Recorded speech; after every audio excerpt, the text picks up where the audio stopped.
Good evening सर्वांना. Good evening, afternoon, morning, जेव्हा तुम्ही हा व्हिडिओ बघत असाल तेव्हा. ओके. तर आपण खूप सारे टॉपिक कंप्लीट केलेले होते. आपला जो टॉपिक राहिलेला होता फर्टिलायझर, क्लासिफिकेशन ऑफ फर्टिलायझर, तो मी व्हाईटबोर्डवर सुद्धा शिकू शकत होतो आणि पीडीएफ फॉर्ममध्ये पण शिकू शकतो. पीडीएफ फॉर्ममध्ये घेण्याचं कारण मेन रिझन जे आहे ते की तुम्हाला याच्यात पर्सेंटेज ॲड करावं लागेल आणि पर्सेंटेज ॲक्युरेट लागतात. त्यामुळे ॲक्युरेट पर्सेंटेजसाठी मी पीडीएफ फॉर्ममध्ये घेते. ही जी पीडीएफ आहे ही मी माझ्या हाताने बनवलेली नाही, एका सरने बनवलेली आहे. ओके. तर ट्रस्ट द पीडीएफ. ओके. आणि सर्व डाटा क्लिअर आहे. दुसरी गोष्ट, ज्यांनी आतापर्यंत चॅनलला सबस्क्राईब नाही केलेले ते सबस्क्राईब करू शकता. पूर्ण कंटेंट पाहू शकता माझा, की व्हाईट बोर्डवर शिकवलेला पण कंटेंट आहे की नाही. तर बस आले सरनं फक्त असंच या मोडमध्ये शिकवतात म्हणजे असं काही नाहीये. पुन्हा थर्ड सेमचे जे पेपर आहे त्यांसाठी one shot be ready, one शॉटसाठी रेडी राहा. ॲग्रिकल्चरच्या हिस्ट्रीमध्ये सर्वात अगोदर आपण वन शॉट घेऊन येणार आहे. पेपराच्या म्हणजे पेपराच्या एक दिवसा अगोदर 2 तासाचं लेक्चर करा आणि पेपर पास व्हा. ओके. तसं असा पण अभ्यास करा. वाच टाइम वाढला पाहिजे माझा पण. It's okay.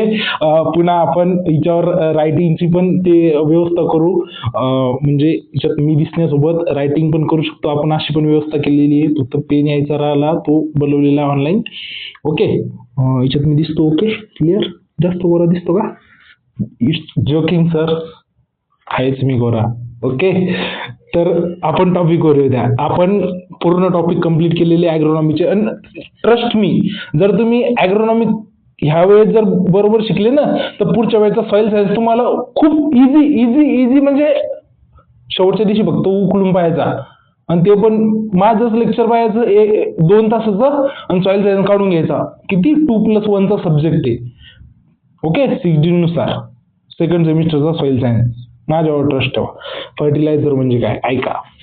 Inorganic material, inorganic chemical किंवा मटेरियल सिंथेटिकली आपण जे तयार केलेलं आहे ते कशासाठी? सॉइलला सप्लाय करतो आपण न्यूट्रिएंट. समजा आपल्याला नायट्रोजन सप्लाय करायचं, मग काय टाकतो आपण सर? युरिया टाकतो. बरोबर आहे ना?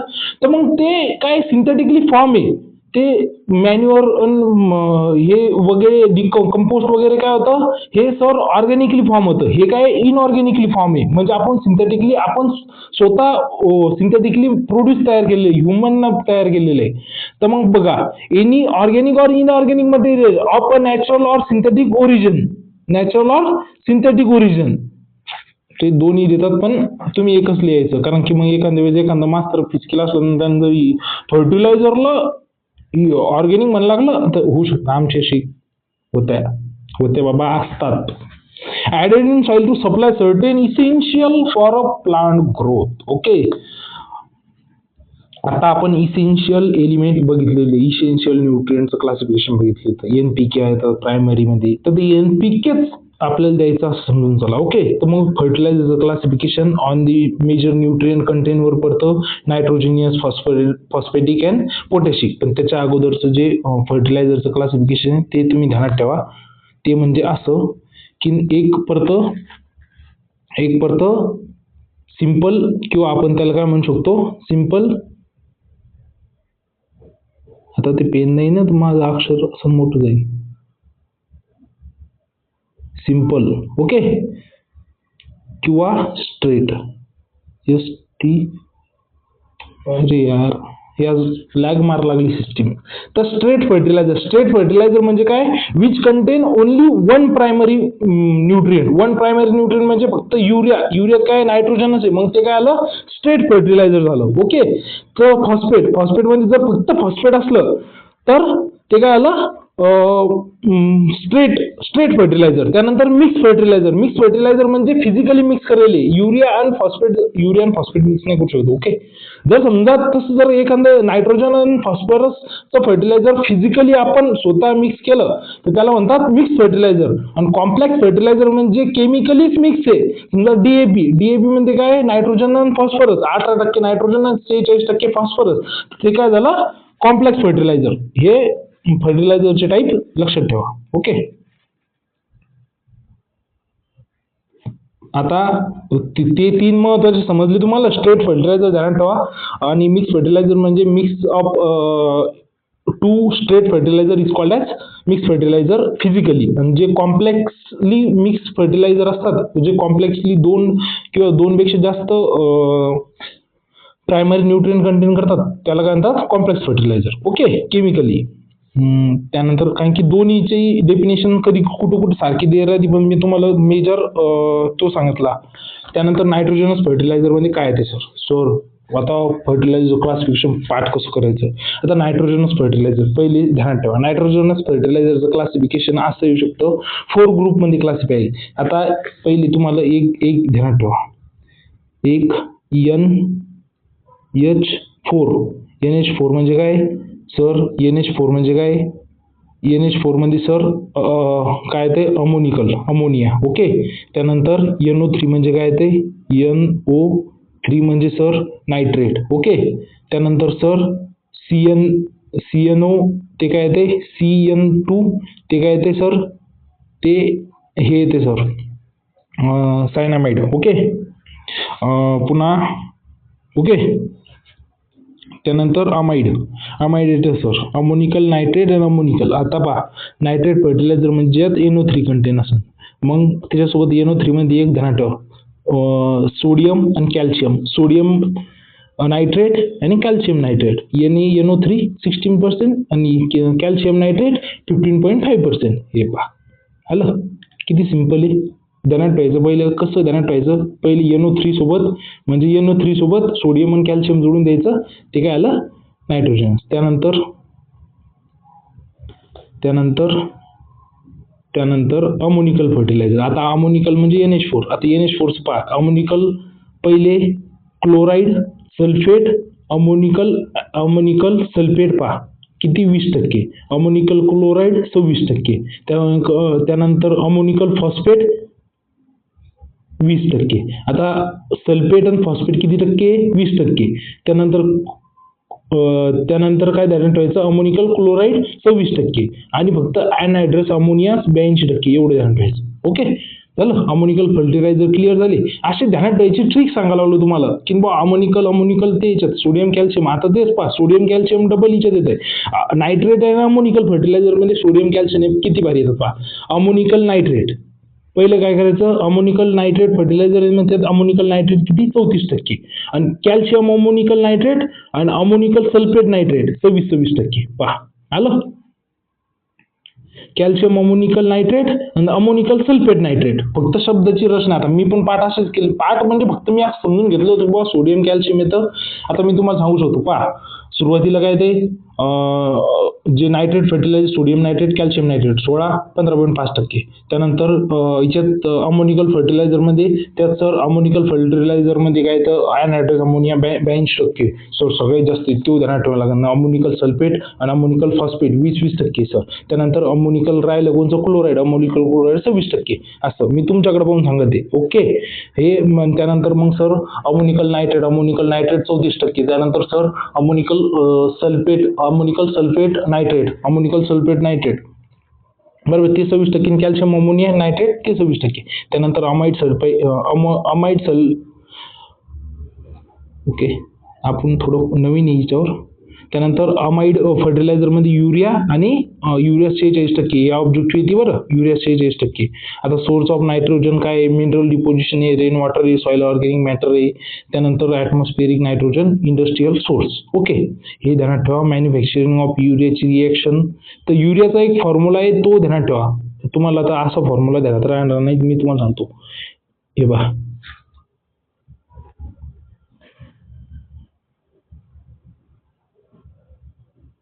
हे जे ना हा, तर तिच्यात काय माहिती का? नाही सॉरी. हा, आता हा ध्यानात ठेवायचा असला ना तुम्हाला एक सांगतो सोपं कसं ध्यानात ठेवायचं. NH2 इकडून लावायचा,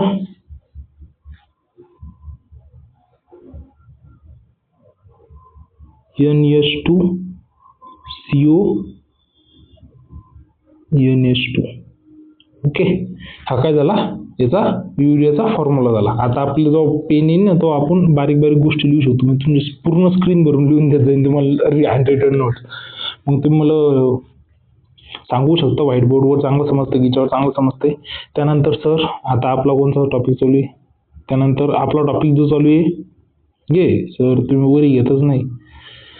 आता फेट ऑफ नायट्रोजन ॲडेड केल्यानंतर काय होतं, व्होलटायझेशन लॉस होतो, लिचिंग लॉस होतो, ड्रेनिफिकेशन होतं, यूज होतं. आता हे तुमचं काही तुमच्या कामाचं नाही, मॅनेजमेंट वगैरे. त्यानंतर फॉस्फेटिक फर्टिलायझर. आता फॉस्फेटिक फर्टिलायझरमध्ये पण पहा, एक फॉस्फेटिक फर्टिलायझरमध्ये काय आहे ते का, त्याचं क्लासिफिकेशन कसं पडेल आहे. तर पहिले water soluble, citric acid soluble आणि इनसोल्युबल. त्याच्यापेक्षा तुम्ही एक ध्यानात ठेवा, मोनोकॅल्शियम, डायकॅल्शियम आणि ट्रायकॅल्शियम. मोनोकॅल्शियम फॉस्फेट, डायकॅल्शियम फॉस्फेट, म्हणजे कॅल्शियमचे एक मोनोकॅल्शियममध्ये मोनोकॅल्शियम फॉस्फेट, डायकॅल्शियम फॉस्फेट आणि ट्रायकॅल्शियम फॉस्फेट असं ध्यानात ठेवा. Okay, water soluble, citric acid soluble, insoluble हे पण ध्यानात ठेवलं तर चालतं. आता हे पहा, मोनोकॅल्शियम फॉस्फेटमध्ये single super phosphate, double super phosphate, triple super phosphate. तिन्ही आहे ना डबल आहे. 16 16 2 32 32 32 आणि 16 32 आणि 16 किती होतं, 48च्या जवळपास होतात ना, असं काहीतरी आहे ते. आणि त्यानंतर अमोनिकल फॉस्फेट किती येते, 52%, 11% नायट्रोजन आणि 52% फॉस्फेट असं. ओके, समजलं कसं, सिंगल डबल ट्रिपल. अमोनिकल 16 32 48 असं ध्यानात ठेवायचं, 16 32 48 सिंगल डबल ट्रिपल. हे बेसिक स्लॅग 14 ते 18. 14 ते 18 मध्ये पहा, त्याचं 18च्या अगोदर काय ते 34, बरोबर आहे ना. म्हणजे 18च्या अगोदर 34 नाहीत, लगेच विचार करायला लागेल. 18 किती होतात सर, 18 8 16 36, बरोबर आहे, 36 होतात ना. मग म्हणून म्हणलं 17 17 34 34 टू 39 अशा रेंजमध्ये. ओके, अशी रेंज बेसिक स्लॅग आणि ट्रायकॅल्शियम फॉस्फेटची ध्यानात ठेवायची. त्यानंतर जी इनसोल्युबल आहे त्यात रॉक फॉस्फेट आणि रॉ बोन मिल 20% 20 ते 25 20 ते 22, आणि seed mill bone meal 22%. Okay, असं ध्यानात ठेवायचं. आता तुम्हाला जी ट्रिक सांगितली 16 32 48 ती ध्यानात ठेवा. हे नंतर याचं पण 14 ते 18, 18 एक कमी करायचं 17 17 17 2 34 34 टू 39 असं ध्यानात ठेवलं तर चालतंय. ओके, त्यानंतर आता मॅन्युफॅक्चरिंग वगैरे तुम्हाला नाही आहे म्हणून मी तुम्हाला रिॲक्शन सांगत बसत नाही आहे. ही खरी तर तुमच्या 3rd सेमिस्टरची नोट्स आहे, जी की तुम्हाला सब्जेक्ट आहे. पण आता पण सुद्धा क्लासिफिकेशन आहे म्हणलं, मग क्लासिफिकेशन आत्ताच तुमचं करून घ्या. त्यानंतर पोटॅशिकमध्ये एकच ध्यानात ठेवा, फर्टिलायझर हॅव्हिंग क्लोराईड म्हणजे त्याला KCl, नॉन क्लोराईड वाल्याला काय म्हणतात KNO3. ओके, तर त्यातच काही सोर्सेस दिलेले, सिल्व्हिलाईट, कॅरोलाईट, कॅनाईट. त्यानंतर ओके, त्याचं क्लासिफिकेशन कसं करेल, जे क्लोराईड सोबत त्याला म्हणतात म्युरेट ऑफ पोटॅश. आणि ओके, म्युरेट ऑफ पोटॅश. मग म्युरेट ऑफ पोटॅशमध्ये किती आहे, K2O कंटेन 55 ते 50%. नंतर पोटॅशियम सल्फेट किती आहे, नो क्लोराईड फर्टिलायझर. ओके, असा विषय. त्यानंतर मॅन्युफॅक्चरिंग वगैरे पाहायचं काम नाही. तर तुम्हाला जे इम्पॉर्टंट होते नायट्रोजनस फर्टिलायझर क्लासिफिकेशन, त्यानंतर पोटॅशिक फर्टिलायझरचं क्लासिफिकेशन. हे क्लासिफिकेशन इम्पॉर्टंट होतं, ते मी तुम्हाला सांगितलेलं आहे. Single triple basic rock phosphate. त्यानंतर कॉम्प्लेक्स फर्टिलायझरमध्ये ते mono ammonium, di ammonium, nitrophosphate जे एक्झाम्पल लिहू शकतो. Mix fix fertiliser. ओके, मायक्रोन्यूट्रियनसाठी राहिलं तर मायक्रोन्यूट्रियनसाठी जे बोरॅक्स आहे ना, तर बोरॅक्स हा बोरॉन कंटेनवाला आहे. ध्यानात ठेवा, झिंक सल्फेट झिंक कंटेनवाला आहे. त्यानंतर कॉपर सल्फेट कॉपर आणि सल्फेट कंटेनवाला आहे. त्यानंतर मॅग्नेशियम सल्फेट मॅग्नेस कंटेनवाला. फेरस सल्फेट म्हणजे ते आयरन कंटेन करतो. त्यानंतर अमोनियम मॉलिब्डिनम तर मॉलिब्डिनम कंटेन करतो. ओके, हे काही एक्झाम्पल तुम्ही ध्यानात ठेवा. त्यानंतर सॉइल अमेंडमेंटमध्ये लाईम आणि जिप्सम हे तुम्ही ते करू शकता. आता तुम्ही म्हणता सर तुम्ही तर असं समजून सांगितलं, आम्हाला समजलं नाही, तर बाळांना थोडं याच्यात वाचावं लागेल. हे काय माहिती का, डाटा आहे, आम्ही पण पाठ नाही केलेलं, मी तर पाठच नाही केलेलं. मी तुम्हाला जशी ट्रिक सांगते 16 18 वगैरे 20 20 असंच काहीतरी रेंजमध्ये, कोणतं जास्त नाही, ते फक्त अमोनियम अॅनहायड्रस ते 82%. ओके, असंच ध्यानात ठेवावं लागतं. आणि बाकीचा विषय असा आहे की तुम्हाला कसं समजतं काय समजतं मला एक्झॅक्ट कळवा. तसंच तुम्ही आणि पुन्हा याच्यावर जज करू नका मला की बा ह्या PDF फॉर्ममध्ये शिकवतो याच्यावर जज करून तुम्ही व्हाईट बोर्डवरचे लेक्चर जरूर पहा. त्यानंतर जज करा सर कसे शिकवतात. ओके, त्यानंतर जज करा आणि कमेंट करायला विसरू नका. थँक्यू. हनुमंतन यूट्यूबला सबस्क्राईब आणि लाईक करायला विसरू नका. ओके.